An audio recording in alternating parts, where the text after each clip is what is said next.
Hello and welcome back to another KCC video. I'm Rob and I hope you're having a wonderful day today. Today we're jumping into some malicious compliance.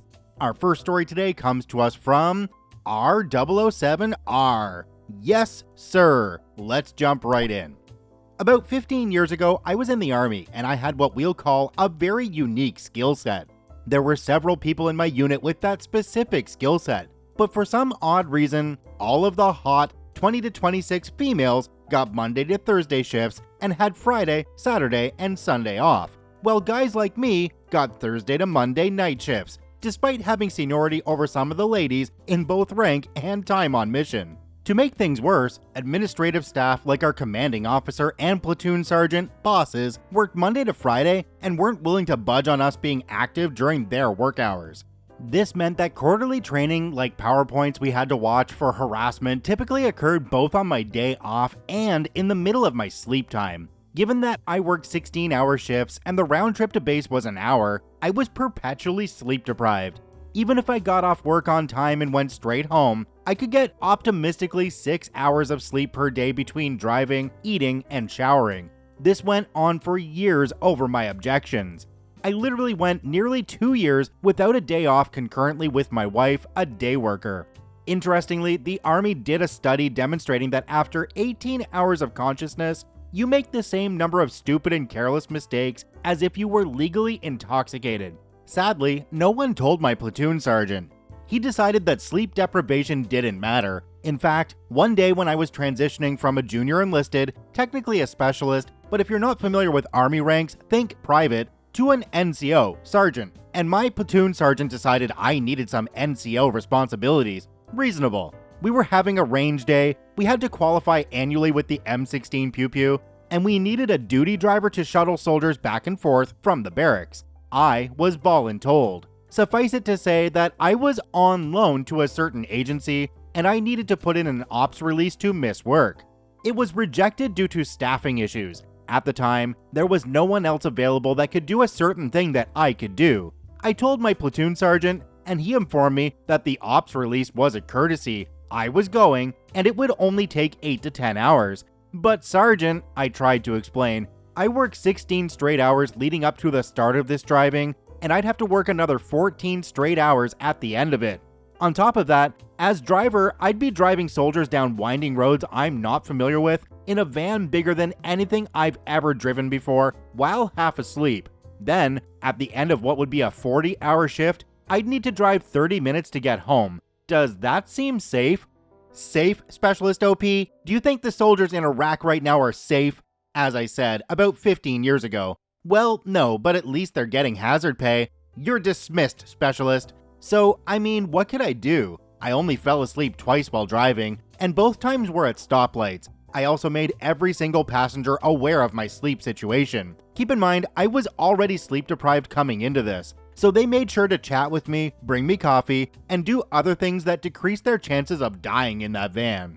Around hour 38 of this 40-hour shift, an important person swung by my place of duty to check on something. I was literally standing up leaning against a cubicle, eyes basically asleep, with 4 empty quad coffees. If Starbucks had a size above venti, it would be quad, sitting on my desk. Per tradition, there was an NCO with the officer. I got chewed out backwards, forwards, sideways, upside down, and in dimensions I was not hitherto aware of. By military protocol, the NCO beside the angry officer did the chewing out. He threatened me with actual dereliction of duty charges as well. This ended with, "Now explain to me, Specialist, why on God's green earth you think it's okay to sleep on duty?" So I explained to him that I was literally semi-conscious on my feet. I'd drunk so much coffee, I started having heart palpitations and decided to stop, and that it was hour 38 on duty, and I was simply at my limits. I cannot stress enough that important people cared about what I was doing. A lot. Really important people. At this point, the officer stepped in. "You've been doing this for 38 straight hours?" So I explained to her how I'd had to drive a van around during my sleep time, and this important mission had informed my unit that I was irreplaceable. But my unit decided it was critical that I, specifically the guy with irreplaceable skill set who was working shift, be the duty driver that day. I further explained how this wasn't that uncommon. I couldn't even remember the last time I'd had a week where I was allowed to sleep during my sleep time for the entire week interrupted. The number of silly things I had to do instead of sleeping was mind-boggling. "Who is your commanding officer?" I tried not to smile and told her, "Carry on, specialist." Needless to say, by lunchtime, aka the equivalent of maybe 1 a.m. for me, I got a phone call. "Report to the platoon sergeant's office right now." I sighed. To say that I was sleepy was something of an understatement, and keep in mind, I got home around 8 a.m. and had to work again around 4 p.m. The round trip to base alone would take an hour, plus I had to get dressed, be presentable, and deal with their nonsense, then undressed again afterwards, then dressed again and drive back. Please explain to me why the command sergeant major of Redacted just chewed me out over our in-house scheduling decisions. So I told him what happened. "You told the Redacted of Redacted that? Should I have lied to my mission commander about my level of readiness, Sergeant?" He turned red, like Santa's cheeks, not a Norse berserker. No berserker-like traits at all. Nope. I took a totally professional step backwards. He was about 6'2" and 250 pounds of NCO, and I felt like I was hogging all of his oxygen. Get out. So I did. It came down from on high that our unit was to have 2 quarterly training days henceforth. No more waking us shift workers up 1 to 2 times per week every freaking week for administrative crap. Period. All missions were informed that our soldiers would be doing one of the 2 training days. Pick one. Happy ending, right? Yeah, that's never how it works in the military. When you get someone above you in trouble, what's the nastiest, stupidest duty you can imagine giving someone that was stateside in a strategic unit? The urine analysis guy. For those of you that don't know, it's his duty to plan and execute urinalysis. This requires literally looking at your fellow soldiers' junk because they are a variety of products that can fool a urinalysis, and the only way to, you know what, just trust me, it's nasty. Fortunately, there was a loophole. You see, the powers that be are aware of the good old boys system that develops sometimes in the army, and it's really, really important that the guy with the grenade launcher isn't also on crack. As a result, per regs as they existed at that time, and maybe even now, if the urinalysis guy calls a urinalysis, it takes a full bird colonel to cancel it. That's one step down from a general. That's right. When the urinalysis guy decides it's time for the monthly urinalysis, wake up, get in uniform, drive to where he says it's happening, and God help you if you've got alcohol or something in your system. To make matters worse, for them, a friend of mine, let's call him Kroger, had been punished for having alcohol in his system during one of their urinalyses. It was on his day off because he was a shift worker, and it was during hours that were duty hours to the day workers, but off duty for us. I had about a year left, no intention of re-enlisting, and my unit had already been slapped down by angry people for mucking with me. Let's do this. Malicious compliance time. Imagine this, it's 11 p.m. on a Friday on a long weekend. Long for them, not me. You see, shift workers didn't get holidays off unless we took leave, and I needed mine for family time like Thanksgiving and Christmas, because without it, I'd have been working every single holiday. The mission must go on after all. Now, anyone that's ever seen an army movie knows that Joes like booze, and anyone that's ever had to do a urinalysis knows that they can detect alcohol. Mind you, being a urinalysis guy is a big deal. You're on legal orders and everything, entered into Big Army's database. Between the time I began the formal process of calling a urinalysis and the time I would have had them coming in, 3 a.m. on their days off, since they'd established the precedent that soldiers don't get days off whenever we complained about losing sleep to stuff like this, my orders vanished. To this day, I don't know how they did it. I suspect that our CO or some other bigwigs were at a party or something and realized that they were about to have to explain to a full bird colonel how half of the unit pissed hot in a urinalysis, which would have required, legally required, that colonel having a one-on-one chat with me about why I chose that time, and perhaps a discussion about how the unit was being run. Yeah, they never gave me another duty the entire time I had left in the army. I never had issue with another leave request, and they generally just left me alone. At the time, I thought it was because I'd made my point that I was sick of their crap, but looking back, I wonder who would have come up positive for what specific drugs during that surprise urinalysis such that they were able to rescind my big army orders in less than 1 day, and in the middle of the night at that. Sorry so long, hope you enjoyed. I learned a little bit by reading through the comments of this story because I really have no military experience. Apparently, people regularly get crap canned into a job like this, or they just are very enthusiastic about the job for some reason. So apparently when somebody new comes into the urinalysis position, there's a memo that goes out to the higher-ups because it's a frequent thing that they'll schedule it to try and screw people over and get them in at odd times. All it takes is a quick speed dial to the higher-up and it's quashed and everybody moves on. Do me a quick favor, have a look down below the video. If that subscribe button's still red, it means you're not actually subscribed to the KCC channel. Please hit that subscribe button for more daily Reddit stories. Our second story today comes to us from Pipsqueak Pilot. You're not allowed to approve rental cars. Let's jump right in. This takes place when I was in the Air Force and was Assistant Director of Operations in my squadron. Basically, that means I was third in the squadron and in charge of the day-to-day operation of a C-17 flying squadron. It was not uncommon for me to be the highest ranking person available in the squadron on a given day, as was the case this week, God help us all. Normally, either the Director of Operations or Commander was supposed to be around, but due to extenuating circumstances, it was just me that week. The Commander, not wanting to deal with having to sign rental car approval letters whenever someone went on temporary duty elsewhere, had delegated that authority down to me. One of our staff sergeants was going away for about 3 weeks to attend protocol school and some other training. Basically, training in all of the minutiae of interacting with VIPs, high-ranking generals, congressmen, whatever. Every base has a protocol section to deal with that, and you have to attend the school first. As he was staying off base, I signed the letter authorizing him a rental car and forwarded the travel approval on up. About half an hour later, I get a call from the operations group, composed of the Flying Squadrons and Flying Support Squadron, Resource Advisor. She goes off about how I'm not allowed to approve rental cars, there isn't money for them, and there's a shuttle to the school from the hotel. I argue that there's not, she doesn't listen and insists there is. The rental car is denied, and I don't have authority to authorize one anyway.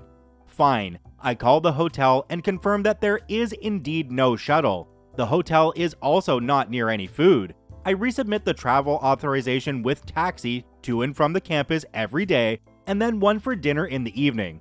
I then authorize a taxi out and back to a restaurant for lunch and dinner on the weekends. It ends up being $640 a week in taxis versus $200 at the governmental rental car rate. I submit the travel authorization. A call comes in half an hour later asking why the trip was now significantly more expensive. I explained I called the hotel and confirmed no shuttle. Only then does she realize he's staying off base and tells me, go ahead and resubmit the travel authorization with a rental car approval. Sorry, I'm not authorized to approve a rental car. You'll need to draft a letter for the group commander, full colonel, to sign authorizing a car and rewrite the authorization if you want him to use a rental car. I love how OP's able to let like a C-17 loose that goes through more money and fuel in a couple of minutes than any of the rental cars for anybody in the military over the course of a year, but they're not allowed to authorize a rental car for a colleague. What a great system. Our next story today comes to us from Simoria. Manager complained that I wasn't tracking enough of my time. Let's jump right in.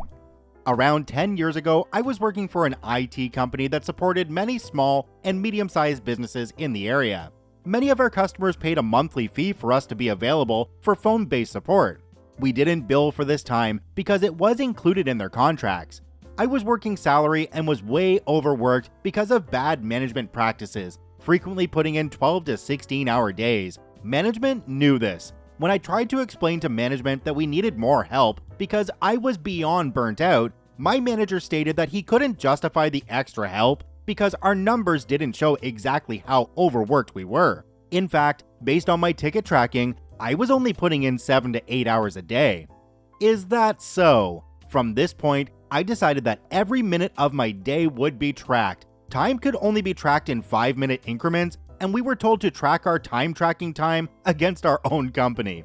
5 minutes on the phone with a customer, that got ticketed and entered into the time system. But I spent 5 minutes dealing with the time and ticket system, so that also got tracked. Another call, 10 minutes, 5-minute ticket against us for time tracking. 20 minutes driving to a customer site, tracked against the customer. 5 minutes against us.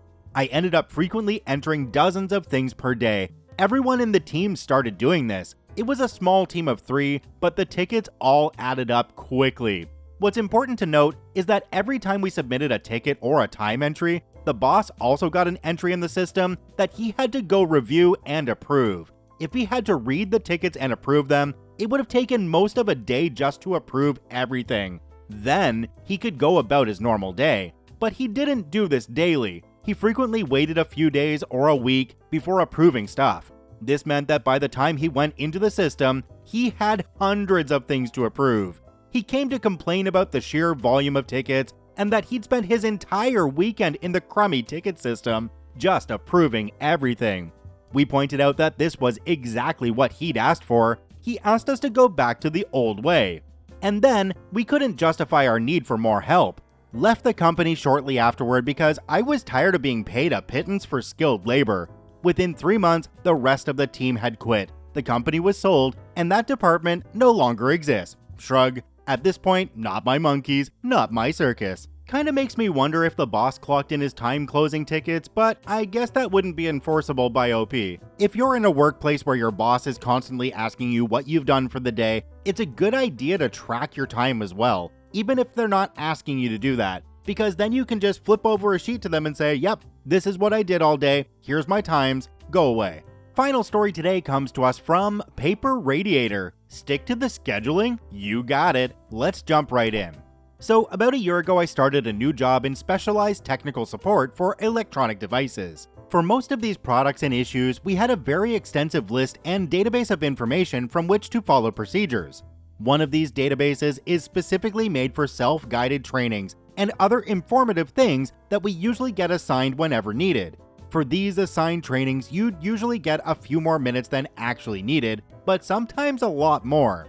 For the last few of these trainings, I have followed the schedule, finished my training, and went back to work. Usually this meant I had about half or more of the time assigned left over, meaning I could either knock some more work out or touch up some previous interactions. This was until a few weeks ago. Hey OP, I noticed you're skipping out of training times and using this time for other things. Usually I have time over. This allows me to do stuff regarding previous interactions and lets me work clean. No, this is not what the time is assigned for. Fill in the time on those trainings and stay on that status. Whatever you do, I don't want you to do different work on training hours. Alright, no work? Understood, loud and clear.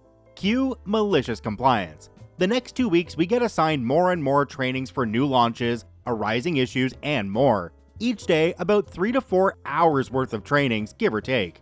These trainings are straightforward, and if you use the right resources, can be finished within 45 to 60 minutes if you read clearly and follow the right information. More time really is not needed, and if there's nothing to do anymore, well, I guess I won't do work as requested. Needless to say, I have been enjoying about 15 plus hours per week, freely doing chores in the house and other useful stuff on training time. At least I'm no longer doing work outside of the assigned hours. Bad me. I think the crap is probably just rolling downhill in this story, because the manager's getting an earful from somebody above that OP's in the wrong aux code while there's other people still training. You have to remember, the people learn at different rates. The great thing about this though was it sounds like it was a work from home job, so you have all that extra time to do whatever you want in your house. It would really suck if this was an office job and you had to just sit around and do nothing for that extra time. Check out all 4 OPs linked in the description down below. I thank you for watching. I hope you have a wonderful day, and we'll see you tomorrow.